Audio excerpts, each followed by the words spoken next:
6 का ऑर्डर 6 का मैंने प्लीडिंग सिखाना स्टार्ट किया था कि प्लीडिंग्स क्या होते हैं। अगर आज आपने यूट्यूब स्टार्ट करके देखा होगा तो उसमें मैंने रिवीजन पिटीशन कैसे बनाते हैं वो दिखाया है। फिर मैंने 65B का सर्टिफिकेट कैसे बनाते हैं वो दिखाया है। बहुत सारे चीज़ों को मैं ट्राई कर रही हूँ कि आप लोगों तक पहुँचाऊँ। जो ड्राफ्ट्स मैं इधर नहीं कर पा रही हूँ, वहाँ पे भी मतलब जितना मेरे को टाइम मिल रहा है, मैं यूटिलाइज़ करने की कोशिश कर रही हूँ कि आप अटेंटिव रहोगे तो सब चीज़ें आपको पता चलेगी। ठीक है, फिर हमने कल देखा था, एक ओवरव्यू भी मैंने यहाँ पे आपको दिखाया था। अगर आपको याद होगा कि ऑर्डर 6 के अंदर क्या-क्या आता है।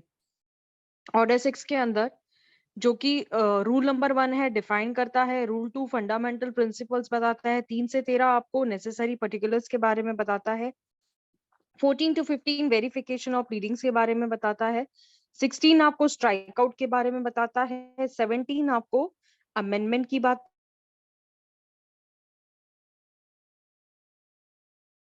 तो दे दिया था मैंने। अब जैसे यहाँ पर आपने केस लॉस भी देखे थे, मैंने बहुत सारे केस लॉस आपको एक-एक केस लॉ मैंने खुद बताया है। फॉर्म्स ऑफ प्लीडिंग भी आपसे बताया है। अब आते हैं कंडीशन प्रेसिडेंट पे, जो कि शिवानी का कंफ्यूजन है शायद। तो कंडीशन प्रेसिडेंट की जो भी परफॉर्मेंस होती है, जैसे कि कुछ ऐसी चीजें जो है वो है, आप उस चीज को बदल थोड़ी सकते हैं। अगर आप उसको प्लीड करते हो, यानी कि आपके सूट में लिखते हो और उसको आप नॉन परफॉर्मेंस करते हो, उसको आप परफॉर्म नहीं करते हो, उस कंडीशन को आप छोड़ देते हो, तो ये स्पेसिफिकली जो भी कंडीशन, जैसे अब ये कॉन्ट्रैक्ट की कंडीशन है कि अगर तुमने 6 महीनों में मेरे को पैसा नहीं दिया तो मैं आपकी गाड़ी लेके जाऊंगा, और उसके ऊपर आप साइन करके देते हो कि हाँ, अगर 6 महीने में मैंने पैसे रिटर्न नहीं किए तो आप मेरी गाड़ी लेके जाना। तो ये आपके ऊपर बाइंडिंग हो जाएगा कि अगर आप पैसे नहीं देती हो तो आपको अपनी गाड़ी देनी पड़ेगी। तो ये जो होगा कंडीशन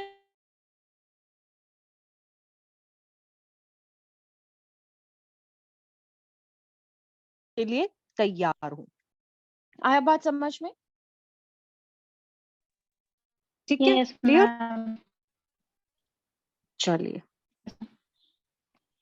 कल हम कहाँ तक पहुंचे थे? यहाँ तक ना, इम्प्लाइड कॉन्ट्रैक्ट और रिलेशन 12। भी बताया था, प्रिजम्पशन ऑफ लॉ। अब ये जो ना प्रिजम्पशन है ना, ये खतरनाक कड़ी होती है। You know presumption, what do you mean by presumption? जो कि हम अनुमान लगाते हैं, किसी भी चीज का अनुमान लगाते हैं, प्रिजम्पशन करते हैं। तो फैक्ट्स जो है, जो लॉ होता है, वो हमको प्रिज्यूम करके चलना है ना, कि हमको देखो, अगर आप एक लॉयर हो तो आपको ये तो समझ होनी चाहिए ना कि आप बर्डन ऑफ प्रूफ किसके ऊपर है। हाँ, जो बोल रहा है मर्डर नहीं किया है, या जो बोल रहा है उसने मर्डर किया है और उसने अपने आंखों से देखा है। समझ रहे हो आप ये बात को? तो this is presumption of law. ये प्रिजम्पशन ऑफ लॉ जो होता है ना, ये बहुत खतरनाक होता है। मैं इसे खतरनाक क्यों कह रही हूँ आपको पता है? क्योंकि प्रिजम्पशन ऑफ लॉ के अंदर, you know what, presumption of law के अंदर अगर एक बात मैं आपसे कहूं तो देखो, 138 का केस होता है एग्जाम्पल के तौर पे। अब 138 के केस में क्या होता है कि समझ के चलिए, आपका चेक है और आप अक्यूज के तरफ से हो, ठीक है, अक्यूज के तरफ से आप एक लॉयर हो, ठीक है। अब अक्यूज क्या करता है, 313 स्टेटमेंट के टाइम पर वो चुप करके बैठता है, क्योंकि 313 सीआरपीसी क्या बोलती है कि अक्यूज की मर्जी, बोले तो ठीक, नहीं बोले तो उसकी मर्जी।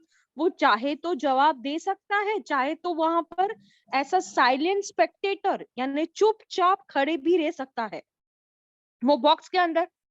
तो यहां से क्या होगा, प्रिजम्पशन स्टार्ट होगी कि अब वो नहीं जवाब दे रहा है तो इसका मतलब इसने ही चेक दिया है।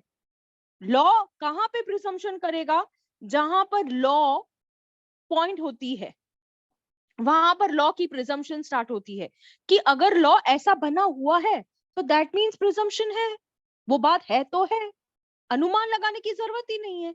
कॉमन चीज जो कोर्ट ने लॉ बनाया है, कोर्ट तो लॉ बनाती नहीं, पार्लियामेंट से लॉ बन के आता है, सारी चीजें आपको क्या होती है, देखनी होती है। सेक्शन को लेकर आप केस, अभी देखो मुझे किसी बच्चे ने ये बोला, आज की बात है कि मैम इसमें धारा कौन सी लगेगी, तो मैंने बोला भाई फैक्ट्स क्या है, फैक्ट्स बताओ तो हम आपको बता पाएंगे कि धारा कौन सी लगेगी, है ना, what section is applicable on that case. तो उसमें उसने मुझसे पूछा कि हस्बैंड वाइफ ने एक दूसरे को छोड़ दिया है, 498 का केस है, तो क्या इसमें ऐसे हो सकता है कि जो मेंटेनेंस है, अब मेंटेनेंस जो माँ बाप है अपने बेटे से मांग रहे हैं, तो इसके ऊपर कौन सा केस लगेगा? 125। 125, ठीक है। लेकिन मेंटेनेंस के केस में एक बच्चे को, मतलब जो माँ बाप होते हैं उनको मेंटेन तो करना ही पड़ता है, weather he is earning weather he is not earning, क्या वो झोपड़पट्टी का है या किधर का भी, एक भिखारी भी होगा ना, लेकिन वो अपने माँ बाप को पालेगा। लेकिन सच सिचुएशंस जो कि सुप्रीम कोर्ट को इसके ऊपर काफी ज्यादा ये करना चाहिए कि एक माँ बाप को कोर्ट तक नहीं आना चाहिए कि हमारे बच्चे को मेंटेनेंस लेके देना चाहिए। सम स्ट्रिक्चर्स मस्ट बी पास, ऐसे कुछ स्ट्रॉन्ग कानून बनाने चाहिए कि जो ठीक है, मैं समझ रही हूँ कि लॉ बना हुआ है इसीलिए तो उनके माँ बाप कोर्ट में जा रहे हैं, लेकिन ऐसी परिस्थिति आ रही है कि कोर्ट में जाके हम लोग ये कर रहे हैं, तो प्रिजम्पशन क्या बोलता है कि हमें अपने माँ बाप को पालना ही है ना, आप लड़की हो तो भी पालना है, आप लड़के हो तो भी पालना है। अगर एक ही बेटी है, बेटा नहीं है, तो बेटी क्या बोलेगी, जा तू तेरा देख। ये अंडरस्टूड है ना, ये अंडरस्टूड है, तो लॉ यहाँ पे प्रिजम्पशन रख सकता है, it can be presumed, it can be presumed. Okay, चलो, pleading to be signed, pleading to be signed यानी कि आपने जब प्लेंट की कॉपी देखी थी तो नीचे जो प्लेंटिफ का सिग्नेचर लिया जाता है, क्यों, प्लेंटिफ वेरिफिकेशन देगा ना भैया, एफिडेविट देगा ना भैया, कल को जो वकील है वो प्लेंटिफ के गले का हार अपने गले में क्यों पहनेगा, उसका क्या लेना देना है उससे, he is just what he is doing, advocate अपना रोल प्ले करता है, he is just come for the plaintiff because plaintiff ने उसको अपॉइंट किया है, तो प्लेंटिफ के गले का हार हम क्यों लेंगे यार, हमको इन्होंने बताया है फैक्ट्स, इसकी वजह से हमने वो फैक्ट्स देखा है, तो इस बात को लेकर एडवोकेट पे नहीं आती। लेकिन हाँ, यही एडवोकेट अगर यहाँ पर कुछ ऐसा केस कर रहा है प्लेंटिफ के फेवर में और दूसरा केस डिफेंडेंट के साथ में लड़ रहा है, तो ये प्रोफेशनल मिसकंडक्ट हो सकता है, ये प्रोफेशनल मिसकंडक्ट है जो कि एडवोकेट्स एक्ट आपको बिल्कुल अलाउ नहीं करता है। इसीलिए तो प्लीडिंग पे साइन ली जाती है, क्योंकि ऐसा हो कि कहीं ना कहीं प्लीडिंग पे साइन हम इसलिए लेते हैं कि ऐसा नहीं हो कि सामने जो क्लाइंट है वो बोलते कि हमने तो मैम को ऐसे बताया ही नहीं था, ये फैक्ट्स तो हमने बोले ही नहीं थे, इन्होंने अपने मन से लिख दिए हैं। जब आप प्लेंट फाइल करने आते हो तो वहां का जो ऑफिसर होता है आपको पूछता है, आप एफिडेविट देते हो इस चीज का कि जो भी प्लेंट में लिखा है मैंने पढ़ा है, मुझे मालूम है और इस चीज की मैं सारी जानकारी और नॉलेज रखता हूँ और उसके बाद मैं साइन कर रहा हूँ, तो हम उनके गले का हार हम क्यों ले, समझा, pleading to be sign, plaintiff को प्लीडिंग साइन करनी होगी, डिफेंडेंट को उसका रिटर्न स्टेटमेंट साइन करना होगा। रिटर्न स्टेटमेंट में भी क्या होता है, प्लीडिंग तो होती है, जो लिखते हो वही तो प्लीडिंग है, जो केस बनाते हो वही तो प्लीडिंग है, जो केस का एनालाइजिंग करके केस फाइल करते हो वही तो प्लीडिंग है, समझे। रूल 14 ने क्या बोलता है, address for service of notice, address for service of notice का मतलब क्या होता है कि जो भी पार्टी है, जैसे कल मुझसे उस्मा ने पूछा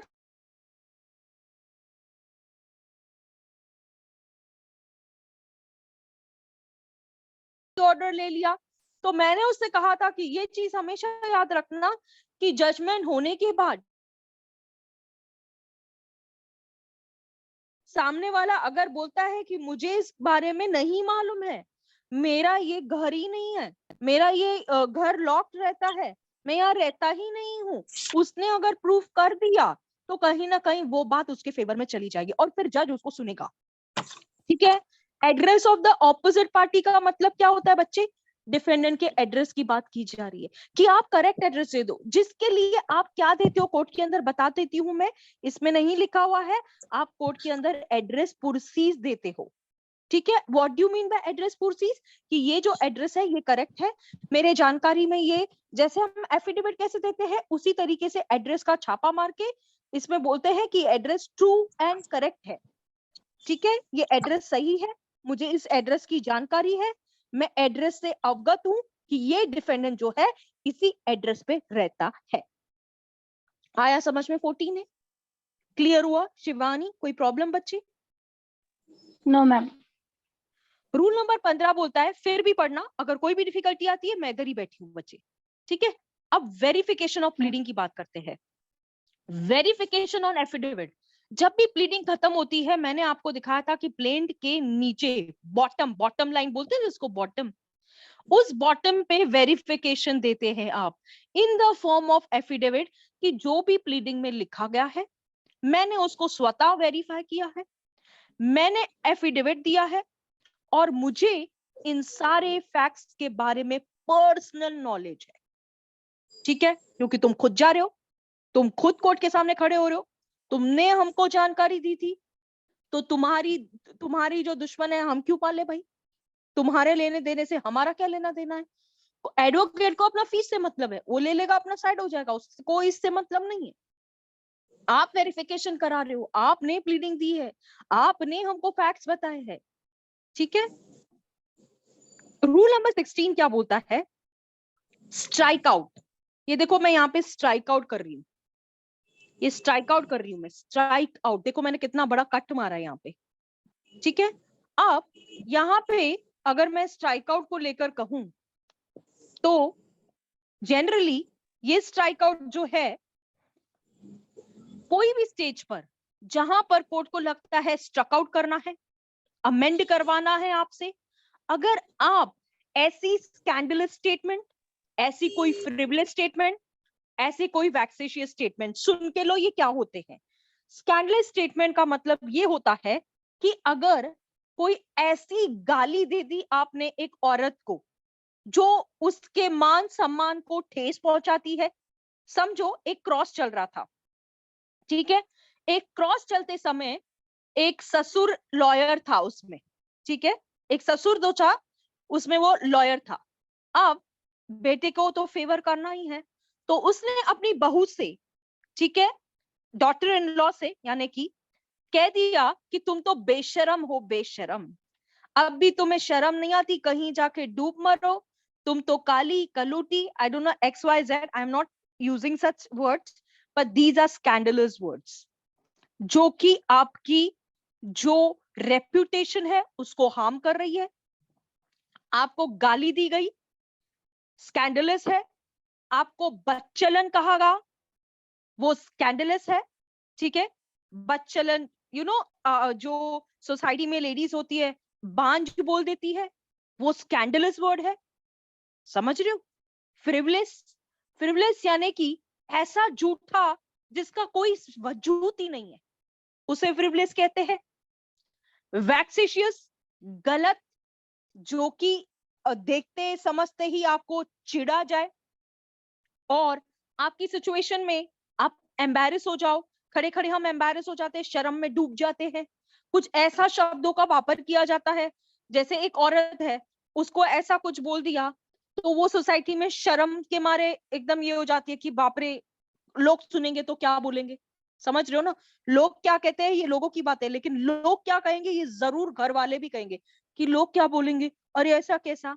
तो ये which may tend to prejudice, embarrass और delay of fair trial, यानी कि स्ट्राइक आउट यानी कि ऐसी बातें जो शर्मनाक हो सकती है और डिले कर सकती है, जिसमें फेयर ट्रायल होने की चांसेस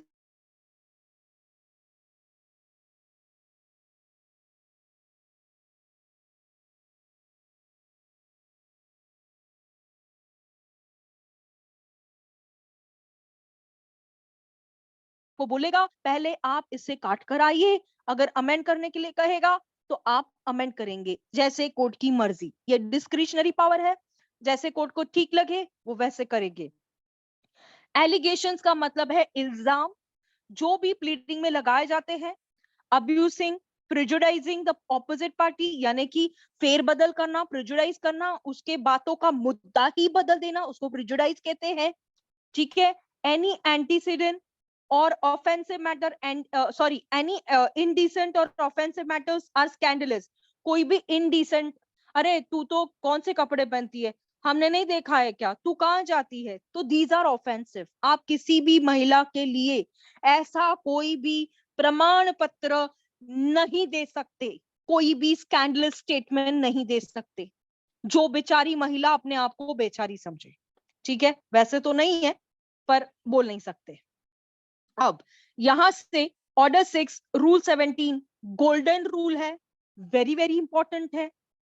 ठीक है, समझो, इसको समझोगे हमेशा के लिए याद रखना। ऑर्डर 6 रूल 17 बहुत बहुत बहुत बहुत इंपॉर्टेंट है।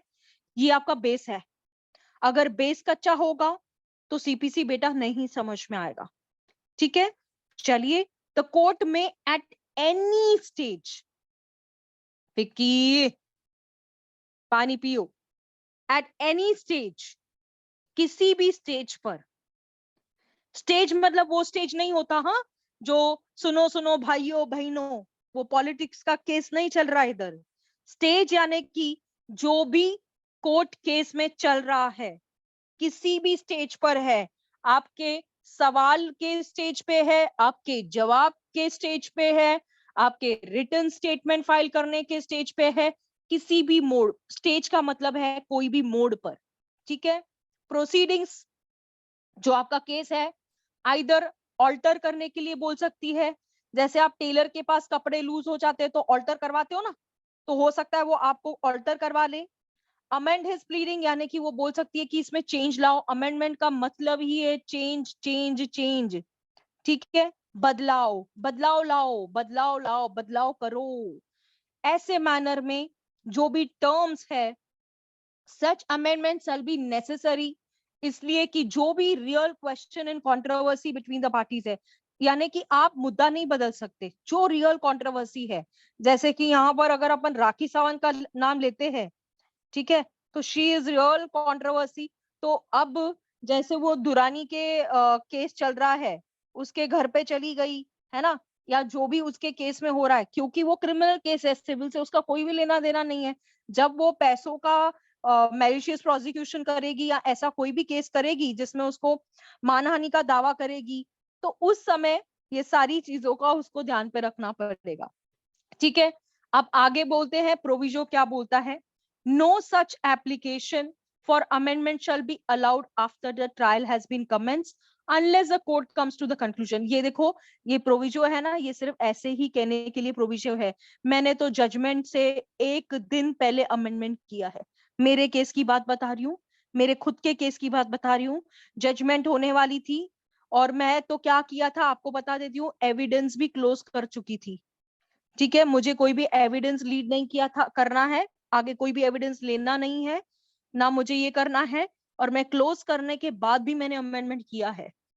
तो ये प्रोविजो खाली किधर ना किधर लग जाता है जो कि ऑब्जेक्शन लेने के काम आता है, वरना किसी भी स्टेज पे मैं तो जजमेंट के एक दिन पहले अमेंडमेंट करके आई हूँ। जहां पर मैंने जज को पकड़ लिया था ये बोलते हुए कि ये पॉइंट पे हो सकता है मैं तेरे खिलाफ दे दूं, वो पॉइंट मैंने पकड़ ली थी और उसी समय मैंने अमेंडमेंट एप्लीकेशन देख के अमेंडमेंट करवा लिया था। ठीक है, इसमें नोट देखते हैं, ये वेरी इंपॉर्टेंट है, ये मेंस के लिए भी इंपॉर्टेंट है, कॉलेज वालों के लिए भी वेरी इंपॉर्टेंट है। ठीक है, और ये प्री पॉइंट ऑफ व्यू से भी इंपॉर्टेंट है। ठीक है, चलिए, ये नोट क्या बोलता है कि जो provision related to the amendment of pleading, एक पावर है सिविल कोर्ट के पास।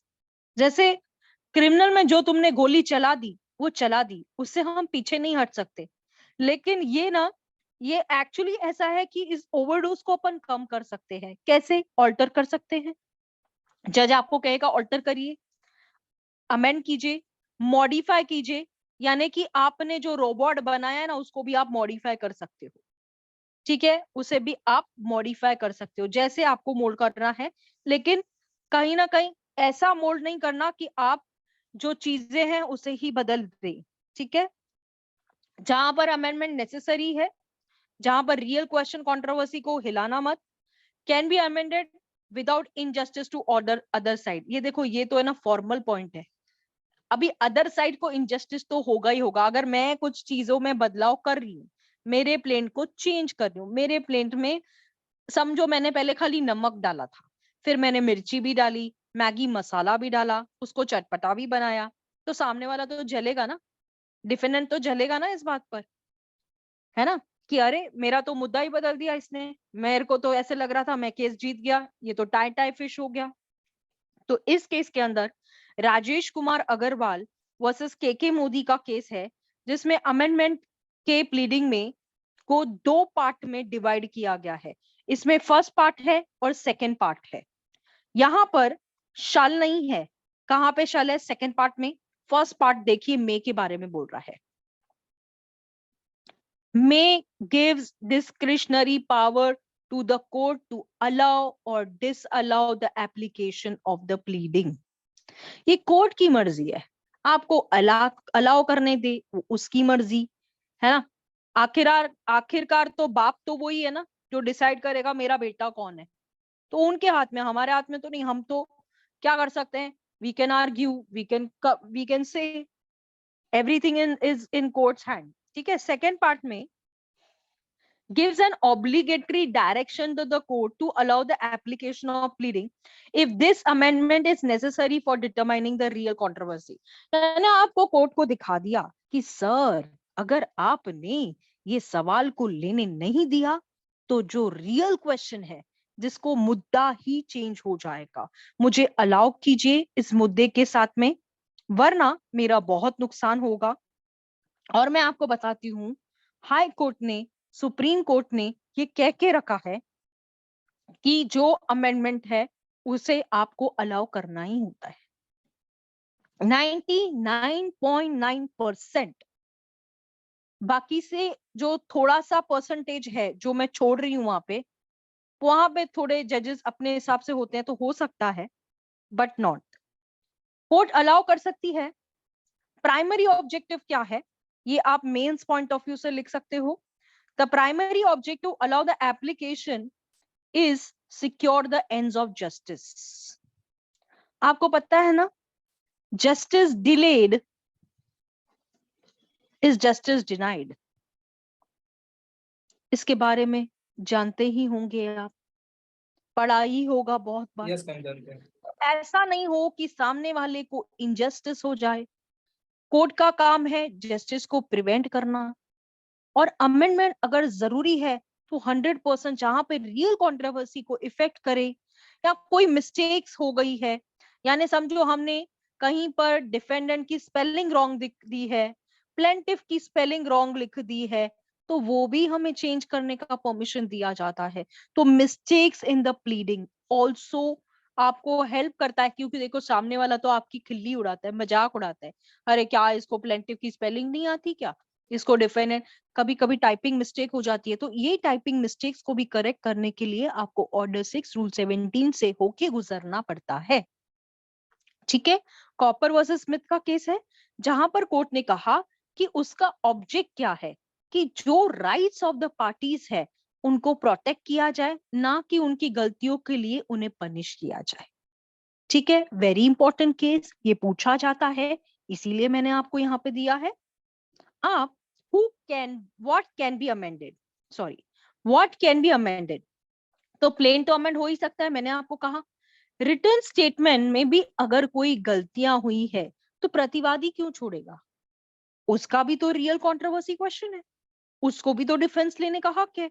तो क्या वाद हो अमेंड हो सकता है, तो उसका जो डिफेंडेंट जवाब देता है क्या वो अमेंडमेंट नहीं हो सकता क्या? ऐसे तो ना इंसाफी है, ये तो बहुत ना इंसाफी हो गई, इस तरीके की बात हो गई, है ना। तो amendment of pleading when granted, कब ग्रांट होगा? किशन दास वर्सेस विठोबा बैचलर का केस है, जहां पर 2 नेसेसरी कंडीशंस हमने ऊपर भी देखी।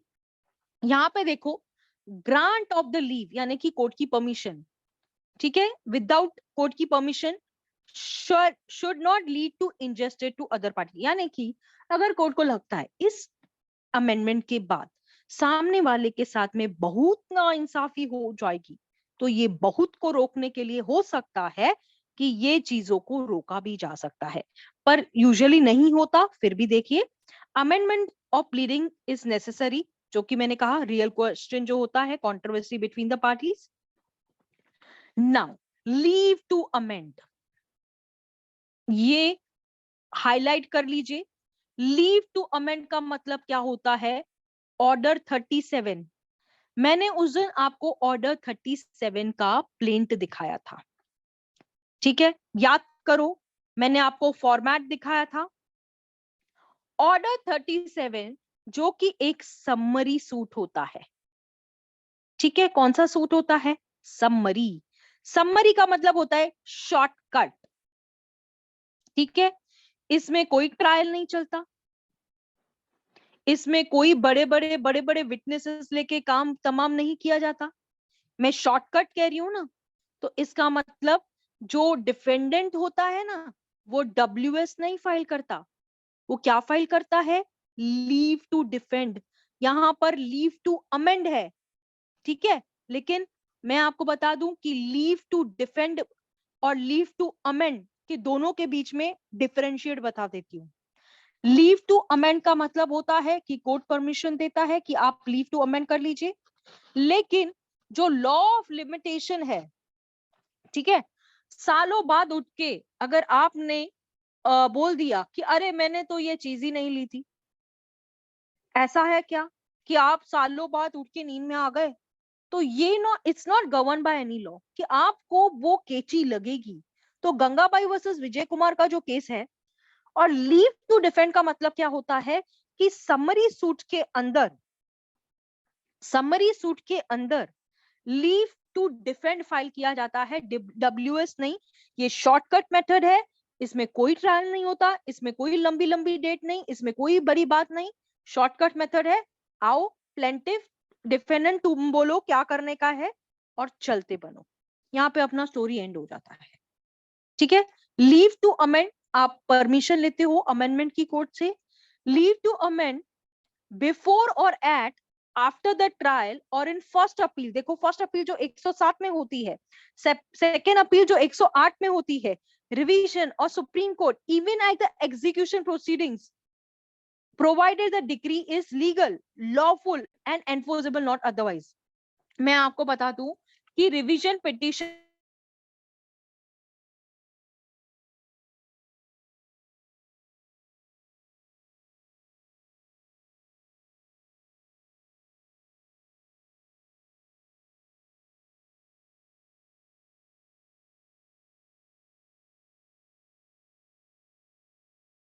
अलाउ हो जाता है, सेकंड में भी अलाउ हो जाता है, लेकिन कहाँ अलाउ नहीं होता? ये एक लॉ पॉइंट है, ये एक लॉ पॉइंट है, इसको देखिए आप अपने आंखों से कि revision petition against an order allowing the petition of CPC is not maintainable in law. Allow नहीं किया जाता, अलाउ नहीं किया जाता क्योंकि उसमें कोजेंट रीजन, जो तुम गलती को लेके सुधारने आए हो उसमें गलती कर बैठे, रिवीजन में क्यों जाते हो? रिवाइज करवाने, चेंज कराने, एकदम अलग कराने तो आप जाते हो ना कोर्ट में, उसी को अगर आप ये करोगे तो कहीं ना कहीं ये नोटिंग्स आपको याद रखनी है, ठीक है। एंड ऑर्डर अलाउइंग, जो ऑर्डर अलाउ हुआ है या डिसअलाउ हुआ है, कोई ऑर्डर मंजूर हुआ है, कोई ऑर्डर नामंजूर हुआ है, तो जो application for amendment is neither decree, ठीक है, हमने डिक्री देखनी है, मैंने आपको डिक्री भी बताई है, टाइप्स ऑफ डिक्रीज भी बताया है, ठीक है, जिसको सेक्शन 2 के 2 में अपन पढ़ेंगे। अपीलेबल ऑर्डर जो कि 104 है, read with order 43, no appeal therefore lies against such order, आप इस अपील में नहीं जा सकते, अमेंडमेंट की अपील में नहीं जा सकते, अमेंडमेंट की कोई अपील नहीं होती, आ रही है बात समझ में? अमेंडमेंट की कोई अपील नहीं होती, आ रही है बात समझ में? इसको नोट कर लीजिए, समझ के ले लीजिए, ठीक है। Though it is open to an aggrieve party to challenge the order, ये ठीक है कि जो अग्रीव्ड है, जो नाखुश है, जो जिसके साथ में नाइंसाफी हुई है, जिसको अपन अग्रीव्ड कहते हैं, जिसको दुख है इस चीज का, तो जो भी ऑर्डर पास किया है ट्रायल कोर्ट ने या तो रिजेक्ट किया है, तो उसको लेकर amendment of pleading bye filing a writ petition, जो कि आर्टिकल 226 और 227 जो कि कॉन्स्टिट्यूशन ऑफ इंडिया आपको परमिट कर रहा है, normally high court will not exercise extra ordinary और supervisory jurisdiction to interfere with the order of a trial court unless it has caused serious prejudice to the applicant or resulted in a miscarriage of justice. एक minute खत्म करने दो मुझे. Ordinarily, Supreme Court will not exercise the power of Article 136 by interfering with the order passed by the High Court. Application for amendment. देखो, जब तक कोई party aggrieved नहीं है उससे कि जो अमेंडमेंट का ऑर्डर हुआ है वो गलत हुआ है, उसको लेकर देखो आप इस चीज को लेकर जरूर ट्रायल के लिए जा सकते हो कि ट्रायल कोर्ट ने ये ऑर्डर डिसअलाउ किया है, ये एप्लीकेशन रिजेक्ट की है, उसको लेकर आप रिट फाइल कर सकते हो 226 और 227 में नॉर्मली. पर हाई कोर्ट भी इस चीज का एक्स्ट्रा ऑर्डिनरी ज्यूरिसडिक्शन में इंटरफियर नहीं करने की करती है. और सुप्रीम कोर्ट तो आपको बाहर का रास्ता दिखा देगी, वो तो इंटरफियर नहीं करेगी. अगर हाई कोर्ट ने अगर ऐसा कुछ कर दिया, नो बोल दिया, तो खत्म हो जाता है. क्योंकि ये रेस्ट जुडिकेटा अप्लाई नहीं होता अमेंडमेंट ऑफ प्लीडिंग पे कि आपने एक बार जो चीज की वो वापस नहीं कर सकते हो, उस पे नहीं अप्लाई होता. लेकिन आप उस चीजों को लेकर आप हाई कोर्ट जा रहे हो, जाइए 226 227 में, लेकिन हाई कोर्ट भी आपको जब तक आपका पॉइंट स्ट्रॉन्ग नहीं है, जो आपका कोई सीरियस मैटर प्रिजुडाइज हो रहा है, कोई सीरियस बात को लेकर आपका मिसकैरेज हो रहा है, जस्टिस को एकदम उड़ाया जा रहा है, तो वहां पे हो सकता है कि एक आंख से हाई कोर्ट आपको आने दे, ठीक है, वरना आपको बाहर का रास्ता दिखा दिया जाता है. क्यों? क्योंकि उस पे रेस्ट जुडिकेटा बिल्कुल नहीं लगता. आप कितनी बार भी अमेंडमेंट कर सकते हो, जितनी बार आप चाहोगे उतनी बार अमेंडमेंट हो सकती है. Amendment can be for the different reasons. Yes Usma, tell me. Ma'am ये 226 और 227 लिखा है, इसमें तो 226 और 32 आना था ना. ये 32 ये कॉन्स्टिट्यूशन को लेकर जो इन्होंने रिट पिटीशन की बात की गई है कि आप इसके अंदर रिट में जा सकते हो 226 या फिर 227 और 32 नहीं जा सकते. हाँ 32 में मैं आपको बोल रही हूँ ना, सुप्रीम कोर्ट आपको खड़ा नहीं होने देगी. सुप्रीम कोर्ट अपने पावर्स को ये होने नहीं देती. सुप्रीम कोर्ट आपको बाहर का रास्ता दिखाएगी, आप देख लेना ये बात. और बहुत जजमेंटल होती है सुप्रीम कोर्ट इस चीजों पे. मतलब है कि मतलब अपन को हमारे को ना वो नहीं, क्या हम लोग कभी ऐसे जाते हैं तो चोर की निगाहों में कैसे देखते हैं कि ये तो चोर है. I am just giving example, please don't take it in a wrong ways. मैं सिर्फ आपको वो बताने की कोशिश कर रही हूँ, ठीक है. चलो रूल 18 पे आते हैं, 2 ही मिनट पड़े मेरे पास. फेलियर टू अमेंड ऑर्डर, ठीक है, आपने अमेंडमेंट मांगी और विद इन 14 डेज में आपने उस चीज को अमेंड नहीं किया. अगर आपने अमेंडमेंट नहीं किया तो धोखा अपने आप को दिया. जो 14 डेज में कैरी आउट करना था, रेड पेन के साथ में आप लोगों को खुद क्या करना पड़ता है, मेन प्लेंट में आपको उन चीजों को, और उसके साथ में क्या फाइल करेंगे, अमेंडेड प्लेंट फाइल करना पड़ता है.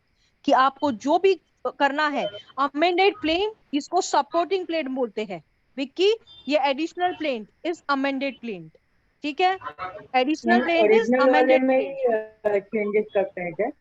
हाँ हाँ हाँ हाँ हाँ हाँ हाँ हाँ, ओरिजिनल वालों में चेंज करोगे, सपोर्टिंग अमेंडेड प्लेन अलग से भी लगाओगे. जो चेंजेस करने की है ना, तो फ्रेश ड्राफ्ट जिसको बोलेंगे, फ्रेश प्लेंट होगा, लेकिन उसको क्या कहेंगे हम, अमेंडेड प्लेंट, ठीक है. फ्रेश प्लेंट होगा लेकिन उसे क्या कहेंगे, अमेंडेड प्लेंट.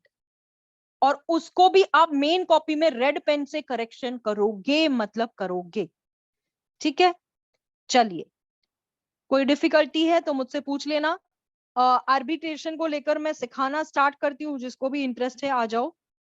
थोड़ा सा मैं ब्रीफ अप करती हूँ, आज तो स्टार्ट ही करूंगी, सिर्फ थोड़ा बहुत बता देती हूँ. तो ये नेक्स्ट क्लास ज्वाइन करो आप. विकी बताओ भले कौन से इस पे ज्वाइन करना है. ये लिंक रहेगा, सेम लिंक. ओके, तो सेम लिंक पे ज्वाइन करते हैं फिर.